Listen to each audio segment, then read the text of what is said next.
अवसर दिया, आपका बहुत बहुत आभार। 15वीं विधानसभा के इस 8वें सत्र का शुभारंभ माननीय महामहिम के उद्बोधन से प्रारंभ हुआ तथा माननीय महामहिम ने हम सबको और हमारे साथ साथ समस्त प्रदेशवासियों के उत्तम स्वास्थ्य की और समृद्धता की कामना की। उनका आभार। माननीय सभापति महोदय, राज्य सरकार ने जिस प्रकार का सफेद झूठ इस अभिभाषण में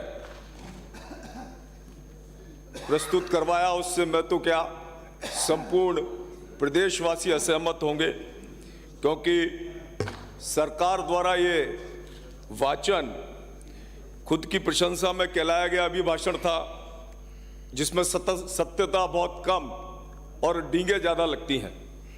काश आप राजस्थान की जनता को, उनके दुख को, तकलीफ को, उनकी पीड़ा को समझ पाते और जनता ने आपको जो राजस्थान में सत्ता सौंपी थी उसके महत्व को समझ पाते और जवाबदारी से शासन करते, तो मैं समझता हूं कि जमीन स्तर की समस्याओं में कुछ प्रतिशत आप कमी ला सकते थे। परंतु आपने जिस लापरवाही के साथ इस प्रदेश को विकास के पायदान पर, अंतिम पायदान पर लेकर आप आए और साथ ही साथ जिस तरीके से आपने इस प्रदेश के प्रदेशवासियों को लॉ एंड ऑर्डर दिया, पूरी तरीके से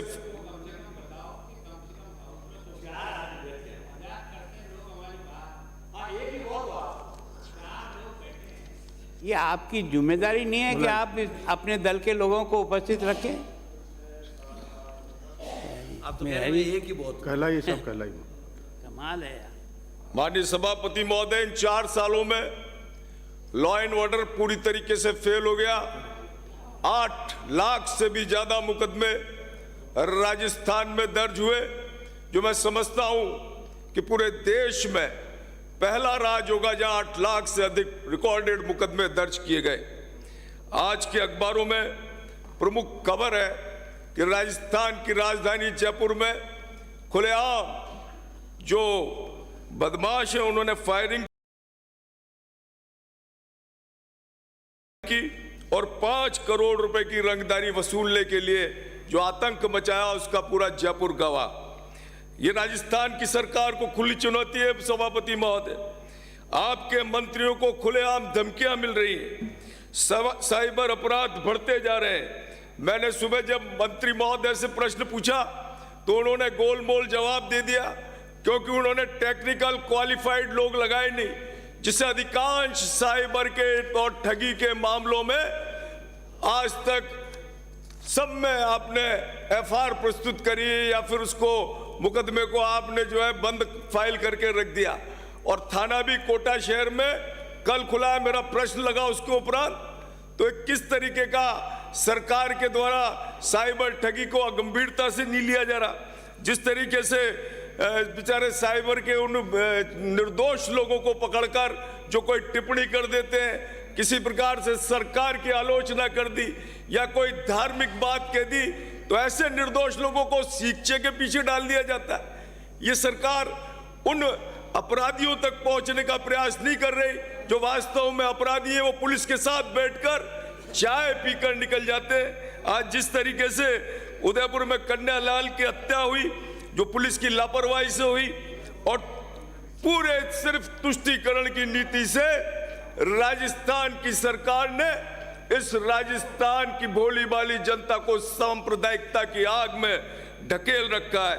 महिलाओं के ऊपर जो अत्याचार हुए, शोषण के मामले दर्ज हुए, वो लगभग 1,65,000 मुकदमे अभी तक दर्ज हुए, जो पूरे देश में सबसे ज्यादा मुकदमे हैं। 27,000 बच्चियों के साथ दुष्कर्म और शोषण के मुकदमे दर्ज हुए, और माननीय मुख्यमंत्री जी का उसके ऊपर बयान कि उनमें से 56% मुकदमे बच्चियों ने झूठे दर्ज कराए हैं और 48% मुकदमों में एफआईआर लगा दी गई। बड़ा आश्चर्य होता है।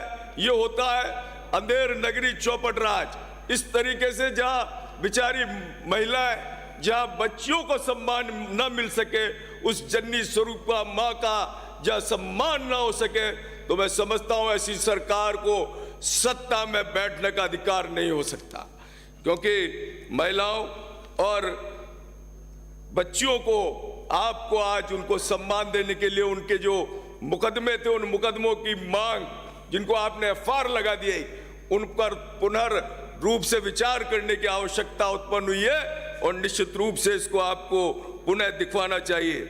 आपने युवाओं के सुनहरे भविष्य के साथ छलावा किया, आपने राजस्थान को नकल का और पेपर लीक का सबसे बड़ा राज्य बना दिया। आप नकल तो नहीं रोक पाए क्योंकि आपके लोग इसमें शामिल थे। आपने छोटे मोटे लोगों पर मुकदमा दर्ज कर दिया, उनको शिक्षकों पे पीछे पहुंचा दिया, और आप हमारे उत्तर प्रदेश के मुख्यमंत्री जी योगी जी की नकल करते हुए बुलडोजर चला रहे हो, उन किराए की बिल्डिंगों पे बुलडोजर चला रहे हो जिनका कोई लेना देना नहीं है। आप चाहते तो उस सीबीआई की जांच के द्वारा वास्तविक अधिकारियों को सामने लेके आते और उन्हें जेल पहुंचाते, तब जाकर राजस्थान के उन लाखों युवाओं के साथ न्याय आप दे पाते। आपने संविदा कर्मियों की भर्ती के नाम पे धोखा दिया। आपने जो आपके उप मुख्यमंत्री जी ने भी ये बात स्वीकार करी कि ये भ्रष्टाचार बिना उच्च स्तरीय रूप से मिली भगत के नहीं हो सकता, और निश्चित रूप से जो पेपर लीक और भ्रष्टाचार हुए हैं वो उच्च स्तर के राजनीतिक दबाव और मिली भगत के कारण हुए हैं, और ये बात जग जाहिर है। माननीय सभापति महोदय, आपने जिन लोगों ने कोरोना के काल में जनता की सेवा की, उन सीएचए कर्मियों को आपने सेवा से मुक्त कर दिया। आपने किसानों को ऋण माफी के नाम पर चला, आपने किसानों को दिन में बिजली की आपूर्ति के नाम पर चला। क्या आपको नजर आता है कि इस कड़कती ठंड में सुबह 3 बजे जब एक किसान, एक धरती पुत्र जब अपने खेत में सिंचाई के लिए पानी देने जाता है, तो उनमें से अधिकांश जो किसान है वो मृत्यु के ग्रास में चले जाते हैं। सैकड़ों माननीय सभापति महोदय किसान मृत्यु के ग्रास में चले गए। मैं सिर्फ इतना कहना चाहता हूं कि सरकार संवेदनशीलता से काम करे, और राजस्थान की जनता आज उससे न्याय मांग रही है। झूठी बजट घोषणाएं, झूठे वादे, इनको करना बंद करें। पुनः आप बजट देने वाले हैं, उसी बजट पर बात करें, कोई खोखली घोषणा आपके द्वारा ना हो, ऐसा सरकार को प्रयास करना चाहिए। अन्यथा जिस तरीके से आने वाले इस चुनाव में वास्तव में जो स्थिति हम देख रहे हैं इस विधानसभा में, इससे भी कम स्थिति हो जाएगी। धन्यवाद, जय Hind. Thank you. Shri Amin Khan.